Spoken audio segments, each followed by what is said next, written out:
There are two primary ways of communicating with beings of higher consciousness. One is through astral projection, where you leave your physical body and communicate to them in person. As much as I'd love to break into astral travel right now, we have to save that for later. The other method involves having a being come to Earth and communicate through a trained person, and this is called channeling.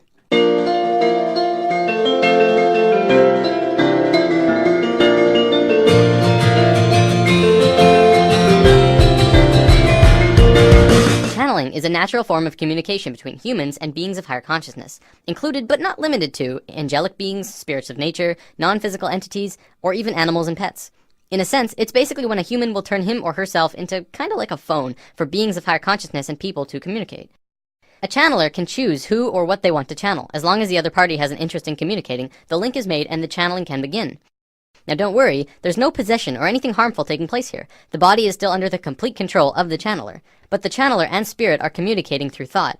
Messages are communicated on levels of emotion and thought rather than spoken word. The channeler will then decipher what the spirit tells him into human language. Contrary to popular belief, entities do not generally use human languages because it is considered awkward and clumsy. The majority of this message is conveyed through an elegant series of sensory feelings.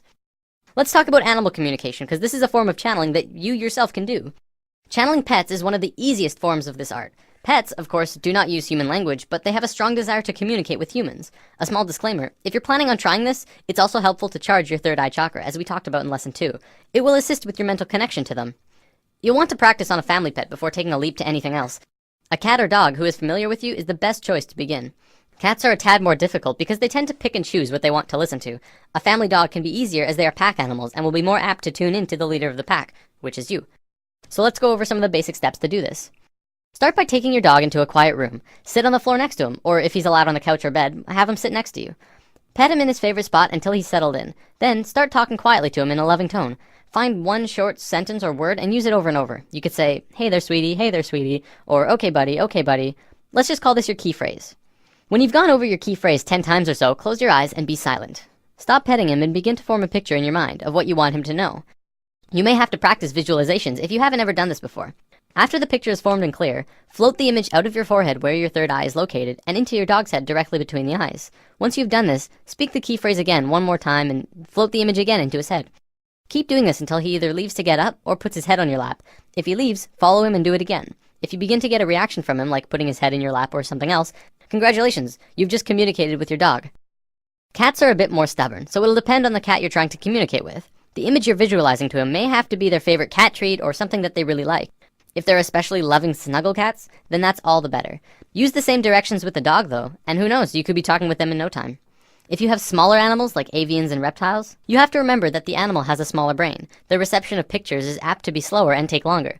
Remember, practice and patience is crucial to learning to do this. You'll probably start with minimal results, but if you're persistent, you will not only master the family pet chat, but other animals around you, like your friends' pets or pets in the car barking at you as you walk by, and so on. One big question that everyone has around now, well, do they talk back? Yeah, they do. I communicate with my cat Toonie, and he always tells me what he wants, whether it's food, water, or to go outside. I've actually read that horses are really good at communication as well. In an article I'll be posting in the comments of this video, a woman said that one time she had a horse specifically ask for a green apple, not a red one. Had to be green. Of course, she immediately got one and gave it to her, and they started communicating more. I know what you're probably thinking. Well, don't I have to be psychic to do this? Well, yes, but everyone is psychic, but most people don't really realize it. There's a gland in the brain called the pineal gland, which scientists have actually labeled the psychic gland. Through charging your third eye chakra, you begin to activate the pineal gland and your psychic connection can begin. Just remember to release the concept that you'll hear words and allow yourself to feel into your animal friend.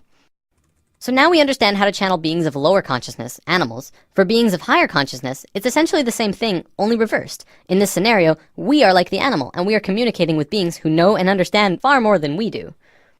There's actually a being channeled named Cryon of Magnetic Service. He talks a lot about worldly events and what's going on a global scale. What's interesting is that Cryon has been invited to the United Nations 7 times over the last 13 years. If the UN listens to channeling, maybe it deserves a little more credibility than we realize. On my YouTube, I'm going to be posting small snippets from various channels, but most of them from Crimson Circle. Crimson Circle started out in 1999 when a being named Tobias started communicating with Jeffrey Hope. There's actually a really cool story here. I can't go over all of the details, but Tobias was actually written about in the Bible, in the book of Tobit. This particular book was removed by the church in 1546 during the Council of Trent. Tobias was written as one of the main characters in that book, and Jeffrey and him began communicating more. In 1999, Crimson Circle was formed, a group dedicated to communicating with Tobias and other spirits. Up until recently, it was mostly Tobias who was channeled by the Crimson Council. Tobias then said that he wanted to return to Earth and live another lifetime because he missed physical reality and said his goodbyes. Today, Adamus St. Germain is channeled instead, and he's very lively. A little insight on Adamus: he is what you would call an Ascended Master. An Ascended Master is someone who underwent a process of spiritual transformation and moved into higher states of being beyond physical life. This will make way more sense in future lessons. Okay, I want to wrap up by going over a short list of definitions. During the channelings, you may hear some words that you're not familiar with. Amyo is absolute and pure trust in the self, the realization of the I am. Makyo are kind of like lies that you tell yourself, that take you away from the I am, like I'm not good enough or I can't do it yet.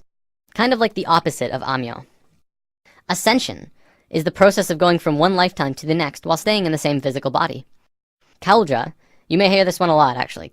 Kaldra is the nickname that Tobias gave to Jeffrey, so if you ever hear Jeffrey say during a channeling, Kaldra doesn't want me to say this but I will anyways, that's Adamus speaking through Jeffrey about Jeffrey, whose nickname is Kaldra. Is that confusing? Shambra is the name that Adamus uses for the group of humans going through the awakening process. If you're watching the videos, you too are a Shambra. Shoud is a channeling, essentially. What you'll be watching are shouds, gatherings for communication with Adamus and other beings. Well, that wraps this one up. Happy channeling! Nothing like the sun to keep you from stumbling in the dark. Fall down once or twice, you figure out where you gotta start. All the scars have filled my heart with pain.